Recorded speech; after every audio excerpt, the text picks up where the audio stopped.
Hello everyone, this is Southern Belle Whisper. I don't know if anyone saw my community post, but I told you guys that I was going with my niece to see Titanic for the millionth time. They released Titanic for the 25th anniversary. I can't believe it's been 25 years. It's crazy to think, because I actually saw Titanic in theaters when I was, trying to think, 25 years. So I was 7. I was 7 years old, and I went with my two brothers who are 5 years older than me. And that's like a core memory of mine. Like, I have a bad memory, but that's like a core memory of mine is seeing Titanic at an IMAX theater, and the screen was huge, and it was just amazing. I remember how amazed I was at that movie. It was one of the first amazing movies I've ever seen on a movie screen ever, and it still is. Me and my niece caught the last showing of Titanic today. It was the last showing, and I'm grateful that I got to see it with her, because there's actually a funny story. Back in the day, we had gotten Titanic on VHS, if you guys don't remember what a VHS is. But Titanic had 2 videos, part 1 and part 2. Part 1 when everything is happy and love, love, love, and then part 2 when things start getting real.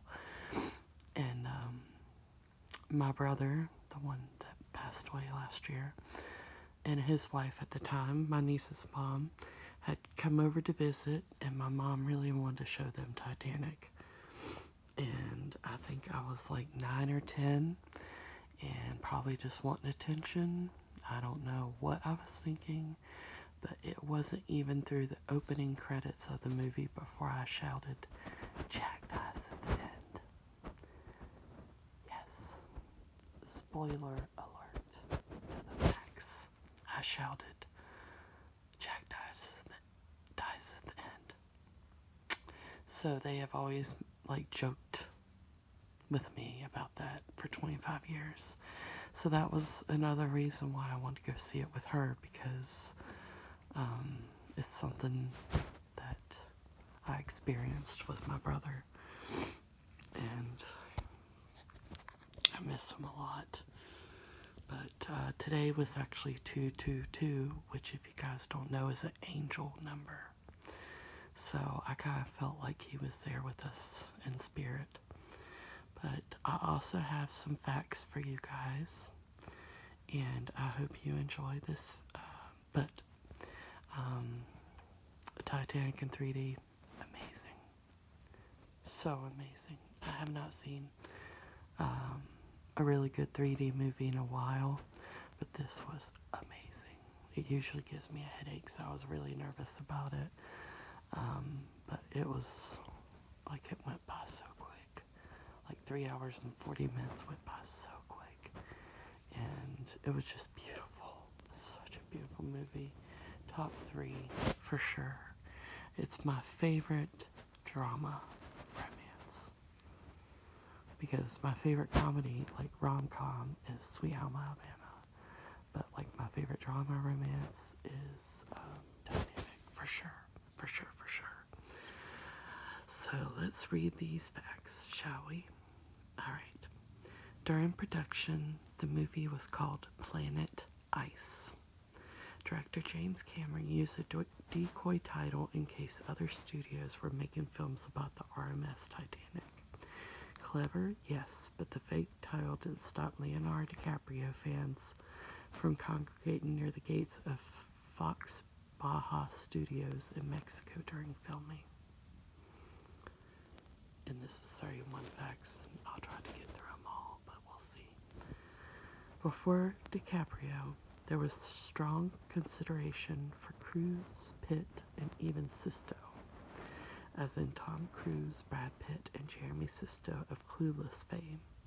Jeremy even did a screen test with Kate Winslet, but obviously did not get the best test results. Can you imagine anyone else wearing this borrowed suit to dinner in first class? I guess I'll show you. He was so cute. I guess I'll just show you. Number 3. Matthew McConaughey also auditioned for Jack. Isn't that weird? Winslet said in 2017 on The Late Show with Stephen Colbert.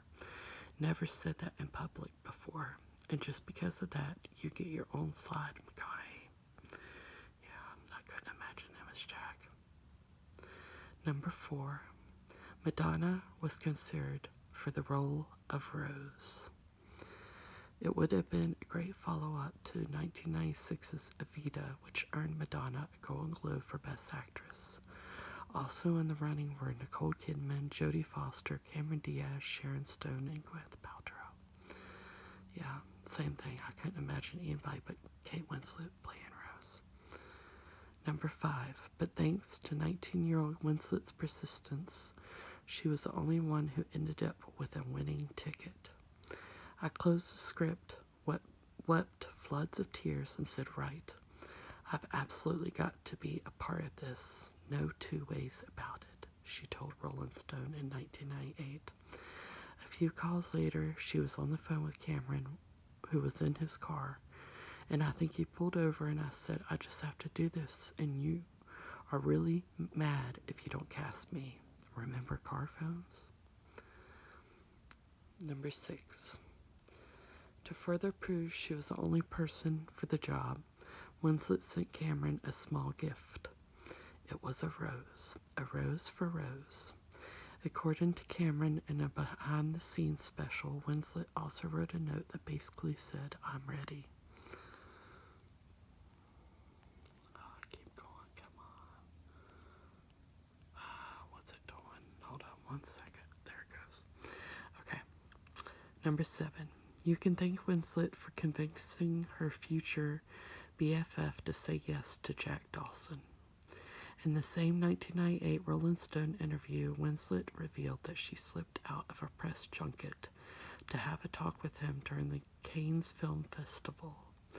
In 2016, DiCaprio shed some light on that conversation, telling Deadline, we'd done all these independent movies. I loved her as an actress, and she said, let's do this together. We can do this. We did it, and it became something that we could have never foreseen. I love their friendship so much. I know he's very controversial right now. He's dating a 19-year-old, and everybody's like going crazy. Oh, 19 years old. Whatever. Number 8. Winslet flashed DiCaprio on one of their first days of filming. It wasn't intentional per se. I was having my makeup put on with nothing on, and there was Leo, Winslet told People in 1998. He saw me and went, whoa, and I said, we're going to spend the whole day like this. We might as well get over with now. That broke the ice. Number 9, DiCaprio was like a cat on set. This according to Cameron, who said DiCaprio always made this big drama about getting wet. Eventually he warmed up, quite literally, thanks to the crew members who poured buckets of warm water over the actor over months of filming. On the last day of filming, which took place underwater, Cameron lost sight of DiCaprio, the cat. I'm down there in my scuba equipment, and Leo comes down, and he's a total fish underwater, and he's even doing somersaults.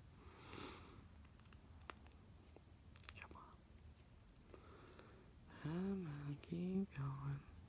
Okay, there it goes.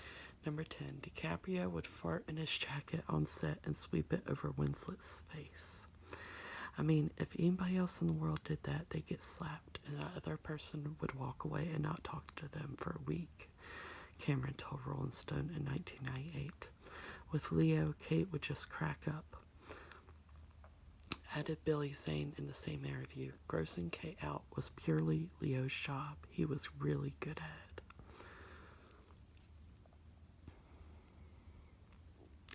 Number 11. Winslet and DiCaprio engaged in a lot of sex talk in between takes. As the Rolling Stone profile revealed, the two would snuggle under a blanket in his trailer for these conversations. You know, some very, very personal things, asking each other for advice. Not necessarily comparing notes, but sort of, no, don't do it like that, do it like this. He's very good at that. I have to say, a lot of those sexual tips he's given me have worked, and I know it's vice versa. Their chemistry was off the charts. Number 12. Lindsay Lohan auditioned for Cora, aka Jack's best girl.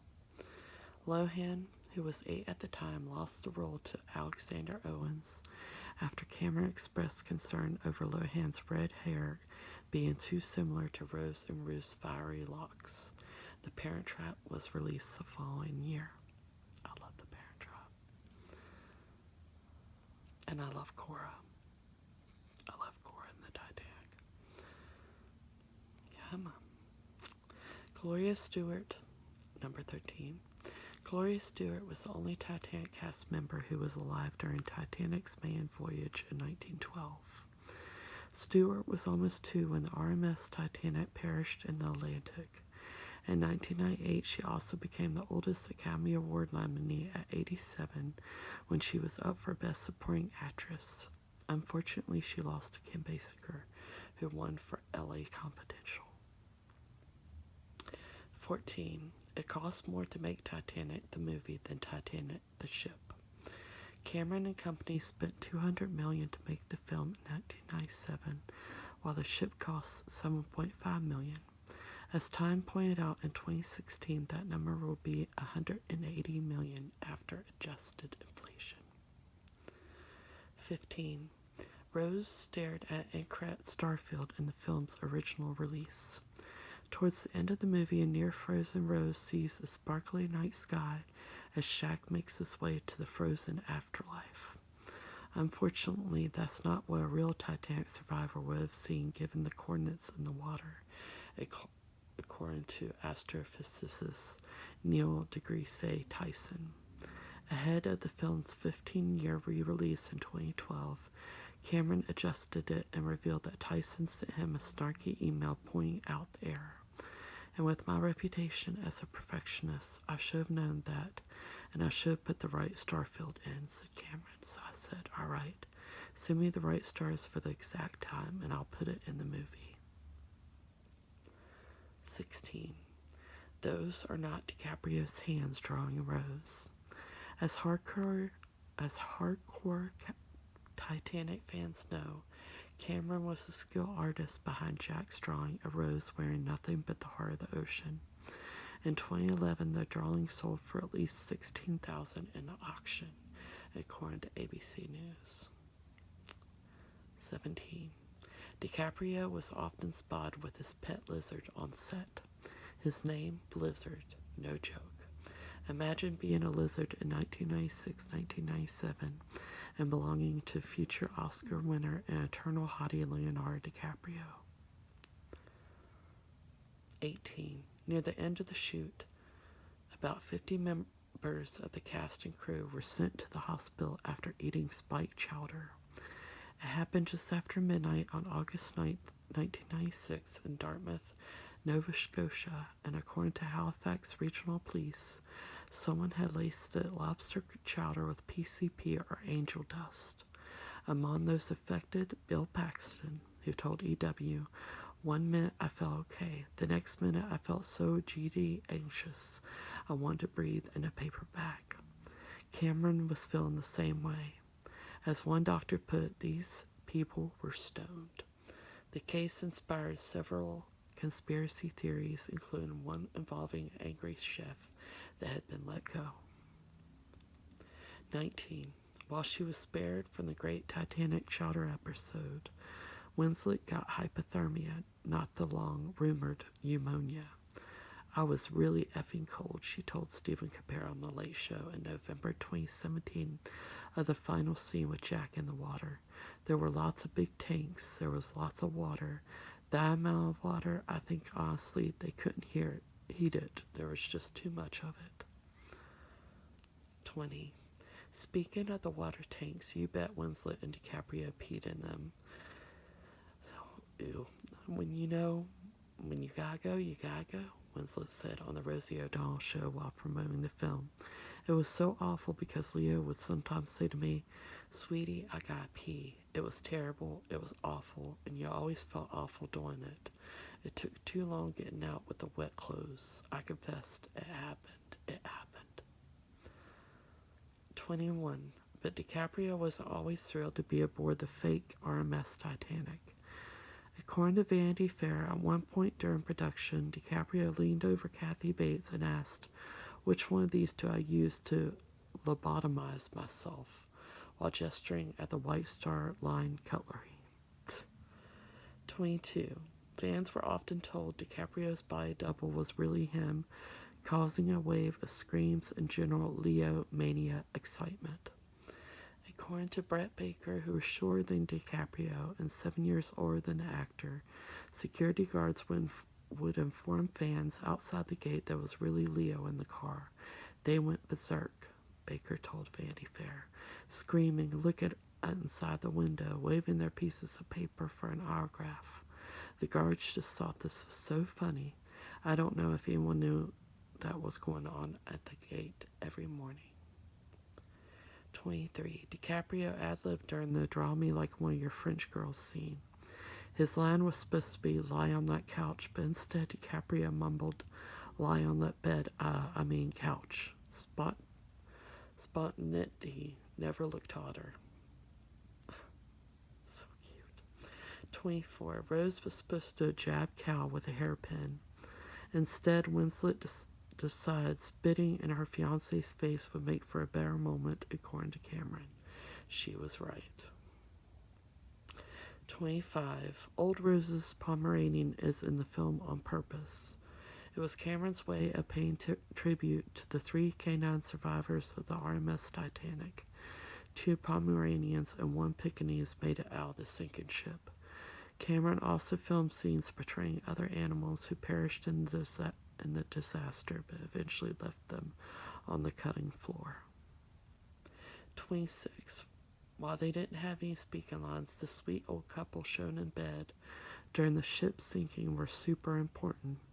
They're Ida and Isidore Strauss, owners of Macy's department store in New York City. When the real Ida was led to a lifeboat, she refused, reportedly saying, "We have lived together for many years. Where you go, I go." An early cut of Titanic featured this scene, but was later edited out. So it was real people. Oh my gosh. 27. The door Rose floats on is real.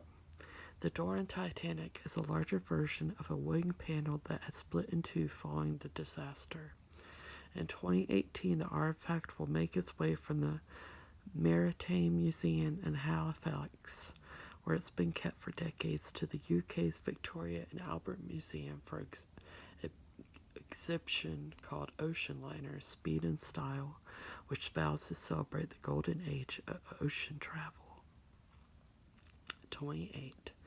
Titanic is the second film about the RMS Titanic to win a Best Picture Oscar.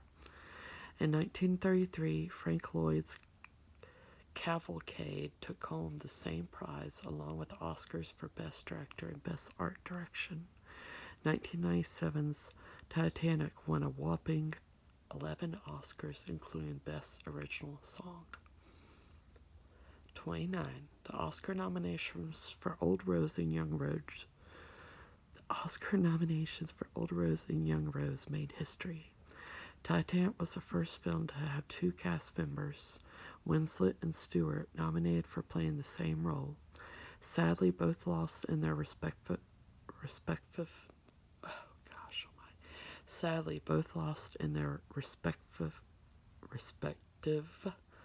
categories at the 1998 ceremony, but how about those 11 golden statues?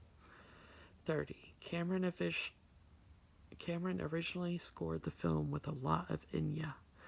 Unfortunately, Enya turned down the official offer to score the final version of the film, leading Cameron to go with composer extraordinaire James Horner. 31. The demo for My Heart Will Go On was recorded in secret. Apparently, Cameron only wanted instrumental music on the soundtrack. The recording with Celine Dion, Horner told Billboard she started singing this song and it was just electrifying. By the end of it, we were all emotionally shook up. She started crying while singing it 2/3 of the way through the song, and then everybody in the room was crying. She was singing it like her life depended on it. It took him another month and a half to fully convince Cameron that the song belonged in the film, and the rest, as they say, is key change history. Wow. God, I just love Titanic so much. But I'm sure there are a lot of people out there that love it too. I actually had a patient that I was talking to about that. I was telling her I was going to go see it with my niece, and she was like, "You like movies like that?" I couldn't watch that, but I mean, I can respect good like cinematography and production and direction. I can respect that, and it just feels so real. And yes, it really happened, and yes, it was horrible, but the way that everybody acted was just amazing, and I love it. So, I hope you guys enjoyed this. Hopefully it wasn't too loud. And I will be talking to you guys soon. Okay, bye-bye.